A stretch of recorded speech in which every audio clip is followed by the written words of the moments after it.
दोस्तों नीट 2025 का paper finally हो ही गया और इस नीट 2025 में केमिस्ट्री में कम से कम 5 से 6 क्वेश्चन ऐसे थे जिन्होंने बच्चों को बहुत ज्यादा घुमाया।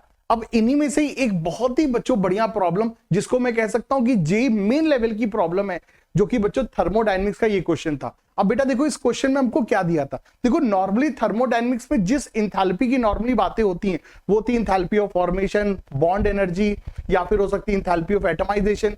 मतलब यही बच्चों बेसिक इंथैल्पीज के बारे में डिस्कशन होता है।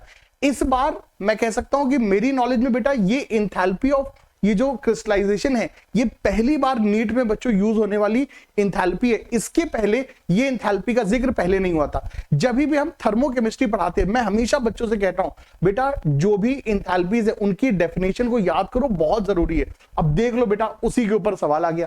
अब समझते बेटा सवाल में है क्या, हमको बेरियम आयन की इंथैल्पी ऑफ फॉर्मेशन बतानी है, हमको बेरियम सल्फेट की इंथैल्पी ऑफ क्रिस्टलाइजेशन दिया हुआ है, हमको बेरियम सल्फेट का इंथैल्पी ऑफ फॉर्मेशन दिया हुआ है, और हमको सल्फेट आयन की इंथैल्पी ऑफ फॉर्मेशन दी हुई है, और हमको बेरियम आयन की इंथैल्पी ऑफ फॉर्मेशन बतानी है। ठीक है, अब सबसे पहले सवाल ये क्या बला है, ये क्रिस्टलाइजेशन क्या बला है, ये कहां से नया चीज आ गया।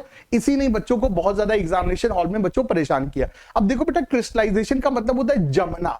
जैसे पानी अगर बेटा फ्रीज हो रहा है तो वो एक तरह से क्या हो रहा है, क्रिस्टलाइज आउट हो रहा है। तो जब कोई भी लिक्विड सॉलिड में कन्वर्ट होता है तो इस प्रोसेस को क्या कहते हैं, क्रिस्टलाइजेशन, और इसका जो उल्टा होता है उसे कहते हैं फ्यूजन। ठीक है, तो बेरियम सल्फेट पानी से निकल करके सॉलिडिफाई हो रहा है, क्रिस्टलाइजेशन की प्रक्रिया हो रही है, ये चीज है। ठीक है, तो ये जो प्रोसेस है यही हमारा क्या, इंथैल्पी ऑफ क्रिस्टलाइजेशन। ठीक है, सो बेरियम सल्फेट एक्वस से निकल के बेरियम सल्फेट सॉलिड में जा रहा है। ठीक है, इसका इंथैल्पी चेंज -4.5 है। ठीक है, अब सॉल्ट जब एक्वस फॉर्म में तो वो आयनाइज्ड रहेगा, तो बेरियम सल्फेट एक्वस को हम बेरियम आयन और सल्फेट आयन एक्वस में अलग अलग ब्रेक कर सकते हैं। ठीक है, तो ये हमारे पास बच्चों देखो पूरा का पूरा प्रोसेस हो गया। ठीक है, तो इंथैल्पी ऑफ क्रिस्टलाइजेशन को मैं ऐसे भी बच्चों लिख सकता हूं। ठीक है सर, चलो बहुत अच्छी बात है। इंथैल्पी चेंज ऑफ रिएक्शन बराबर enthalpy of formation of product minus enthalpy of formation of reactant. ठीक है, अब enthalpy of formation of product मतलब बेरियम सल्फेट की इंथैल्पी ऑफ फॉर्मेशन, ये हमको सवाल में दी हुई है।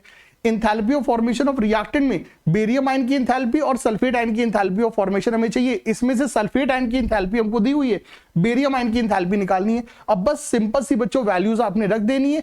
इसमें बेटा जितने भी टर्म्स हैं, ये दिया है, ये नहीं दिया है, ये दिया है, ये दिया है, सिंपल बच्चों इसकी कैलकुलेशन करने के बाद हमारा आंसर -128.5 आ जाएगा। तो अगर मेरे प्यारे बच्चों आपने इस सवाल में ये -128.5 किया है तो बेटा आपकी बल्ले बल्ले, आपको बेटा +4 मिलेगा।